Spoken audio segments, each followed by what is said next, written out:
بسم اللہ الرحمن الرحیم۔ مرد کی پسلی سے عورت کو بنا کر اللہ تعالیٰ نے مرد کو اپنی اس حکمت کا اشارہ دیا کہ میں نے اس عورت کی تخلیق فرشتوں کی لائی ہوئی مٹی سے نہیں کی، میں نے اسے تمہارے جسم کے حصے سے اس لیے نکالا کہ عورت کا تقدس و پردہ قائم رہے۔ فرشتوں کو بھی خبر نہ ہونے پائی کہ زمین کی لائی ہوئی کس مٹی سے عورت کی تحقیق ہوئی، یعنی عورتوں کے تقدس کی حد تو دیکھیے کہ فرشتوں سے بھی اس کی بناوٹ کا پردہ لازمی قرار دیا گیا، اور پہلی عورت اس مرد کی پسلی سے نکلی جس کی وہ مکوحہ کہلائی۔ اب بات آتی ہے پسلی کی۔ عورت پسلی سے ہی کیوں نکلی؟ کیا ٹیڑھا پن وہیں سے ملا؟ لیکن یہاں بھی حکمت سے خالی بات نہیں ہے۔ انسانی جسم میں دل اور بہت سے نازک حصے پسلی کے پیچھے چھپے ہوئے ہیں، یعنی پسلی ایک ڈال ہے۔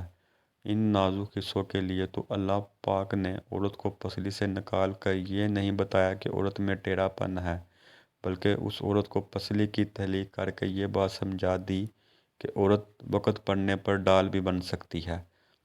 حضور پاک صلی اللہ علیہ وآلہ وسلم صحابہ کی محفل میں جلوہ فرما تھے کہ ایک شخص حاضر ہوا اور عرض کرنے لگا، یا رسول اللہ صلی اللہ علیہ وآلہ وسلم، کوئی ایسا مومن بھی ہے جو جہنم میں رہے گا؟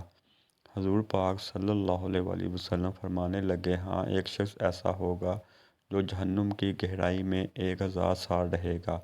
وہ مسلسل اونچی آواز میں پکارتا رہے گا، یا حنان یا منان۔ ایک دن اس قدر اونچی بلند آواز سے ہی یا حنان یا منان کہے گا کہ حضرت جبرائیل علیہ السلام جہنم کے قریب سے گزرتے ہوئے اسے سن لیں گے۔ حضرت جبرائیل علیہ السلام حیران ہوں گے کہ یہ کیسی عجیب بات ہے، کوئی مسلسل یا حنان یا منان پکار رہا ہے۔ حضرت جبرائیل علیہ السلام عرش کے سامنے حاضر ہوں گے اور سر سجدے میں رکھ کر خدا کی تسبیح بیان کریں گے۔ اللہ فرمائے گا، اے جبرائیل علیہ السلام، سر اٹھاؤ۔ جیسے ہی حضرت جبرائیل علیہ السلام سر اٹھائیں گے تو اللہ فرمائے گا، تو بتاؤ جبرائیل علیہ السلام، کیا عجیب دیکھا آج تم نے؟ حضرت جبرائیل علیہ السلام عرض کریں گے، اے میرے رب، میں نے جہنم سے آئی ہوئی ایک آواز سنی ہے جو کہ گہرے گرے سے لگ رہی تھی، کوئی پکار رہا تھا، یا حنان یا منان۔ اللہ فرمائے گا، اے جبرائیل علیہ السلام، جہنم کی دور کا مالک کے پاس جاؤ اور اسے کہو کہ جو بندہ یا حنان یا منان کی صدا لگا رہا ہے اسے جہنم سے نکال کر تمہارے حوالے کر دے، تو پھر اسے میرے پاس لے آؤ۔ حضرت جبرائیل علیہ السلام جہنم کے دروازے پر تشریف لے جائیں گے، دروازے پر دستخط دیں گے، مالک باہر آئیں گے۔ حضرت جبرائیل علیہ السلام انہیں اللہ پاک کا حکم سنائیں گے، حکم سن کر مالک جہنم کے اندر جائیں گے۔ حضرت محمد صلی اللہ علیہ وسلم نے فرمایا، جیسے ماں اپنے بچے کو پہچانتی ہے، مالک ایسے جہنم کو پہچانتے ہیں۔ اس کے باوجود اب یا حنان یا منان کہنے والے شخص کو تلاش نہیں کر پائیں گے، باہر تشریف لائیں گے۔ حضرت جبرائیل علیہ السلام سے عرض کریں گے، اے جبرائیل، جہنم نے گہرا سانس لیا ہے، اس لیے کون سی چیز پتھر ہے، کون سی چیز لوہا ہے اور کون انسان ہے، اس کی پہچان نہیں ہو رہی۔ حضرت جبرائیل علیہ السلام پھر اللہ کی بارگاہ میں سجدہ کریں گے۔ اللہ پاک ارشاد فرمائے گا، اے جبرائیل علیہ السلام، سر اٹھاؤ، تم یا حنان یا منان کہنے والے کو کیوں نہیں لائے؟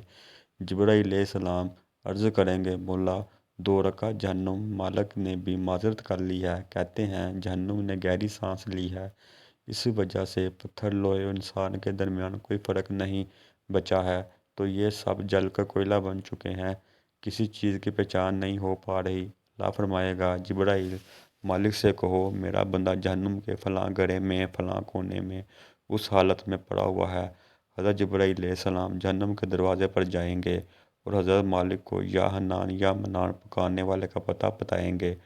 حضرت مالک جہنم کے اندر جائیں گے اور دیکھیں گے ایک شخص ہے، اس کے پاؤں اس کی پیشانی کے ساتھ، اس کے ہاتھ گردن کے ساتھ بندھے ہوئے ہیں اور جہنم کے سام بچھو اس کے ساتھ لیٹے ہوئے ہیں۔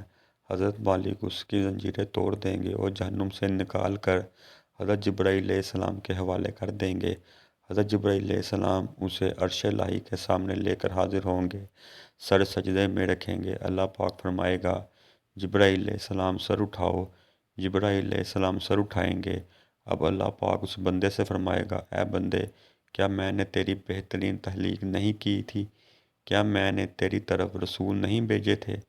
کیا میرے رسولوں نے تمہیں نیکی کا حکم نہیں دیا تھا؟ کیا تجھے برائی سے منع نہیں کیا تھا؟ وہ بندہ ساری باتوں کو مانے گا، اقرار کرے گا، یا اللہ تو نے میری بہت اعلیٰ تخلیق فرمائی، تیرے رسول بھی تشریف لائے اور انہوں نے تیرے حکام بھی سنائے۔ اللہ پاک فرمائے گا فلاں فلاں گناہ کیوں کیا؟ وہ عرض کرے گا یا اللہ میں نے اپنی جان پر ظلم کیا، جس کی سزا مجھے جہنم میں ڈال دیا گیا۔ اے اللہ اس کے باوجود میری امید نہیں ٹوٹی، مجھے تیری رحمت سے امید تھی، میں یا حنان یا منان پکارتا رہا، مولا تو نے مجھے اپنے فضل سے جہنم سے نکالا ہے، یا اللہ مجھ پر رحم فرما۔ اللہ پاک فرمائے گا اے فرشتوں گواہ ہو جاؤ میں نے اس پر رحم کیا اور اسے معاف کر دیا۔ ناظرین آئیں اپنا اپنا محاسبہ کرتے ہیں، کیا ہم میں کوئی ایسا ہے کہ جو کہہ سکے کہ میں اپنی ایمان کا حساب کر سکتا ہوں؟ اپنے اپنے گریبان میں نظر ڈالیں، کوئی ایسی خوبی جس پر ہمیں یقین ہو کہ ہم دوزخ میں نہیں ڈالے جائیں گے؟ ہزاروں سال کی باتیں بھی رد ہوتی دیکھی گئی ہیں، تو بس اللہ سے دعا کرتے ہیں کہ اے اللہ ہم جانتے ہیں کہ اگر ہمارے ایمان کا سخت حساب لیا گیا تو یقیناً ہم نہیں بچ پائیں گے، ہم بے حد گناہ گار ہیں، لیکن اے اللہ پاک ہم تیری رحمت کا سوال کرتے ہیں، ہم سے حساب اپنی عدل و انصاف پر نہ لینا بلکہ ہم پر اپنی رحمت و عطا کا سایہ رکھنا۔ اے اللہ پاک ہماری دعا کو قبول فرمانا، آمین۔ قیامت کے دن جب لوگوں کے ایمان کا حساب و کتاب ہو رہا ہوگا، پر کچھ لوگ ایسے ہوں گے جن کو اللہ تعالیٰ بغیر حساب کے جہنم میں بھیج دے گا۔ صحابہ کرام رضوان اللہ علیہ اجمعین نے عرض کی یا رسول اللہ صلی اللہ علیہ وسلم وہ کون سے لوگ ہوں گے؟ نبی کریم صلی اللہ علیہ وسلم نے فرمایا ظالم حکمران، وہ تاجر جو جھوٹ بولتا ہو، وہ برا شخص جو زنا کرتا ہو۔ نبی کریم صلی اللہ علیہ وسلم نے فرمایا جس شخص میں یہ تین عادت پائی جائیں وہ جاہل ہے، وہ سننے سے پہلے ہی جواب دینا شروع کر دیتا ہے، بات کو سمجھنے سے پہلے ہی جھگڑا شروع کر دیتا ہے، علم نہ رکھنے کے باوجود فیصلے شروع کر دیتا ہے۔ اللہ پاک ہم سب کو نیک عمل کرنے کی توفیق عطا فرمائے، آمین۔ ویڈیو اچھی لگی ہو تو لائک کریں، شیئر کریں، ہمارے چینل کو سبسکرائب کریں۔ ویڈیو دیکھنے کا شکریہ، اللہ حافظ۔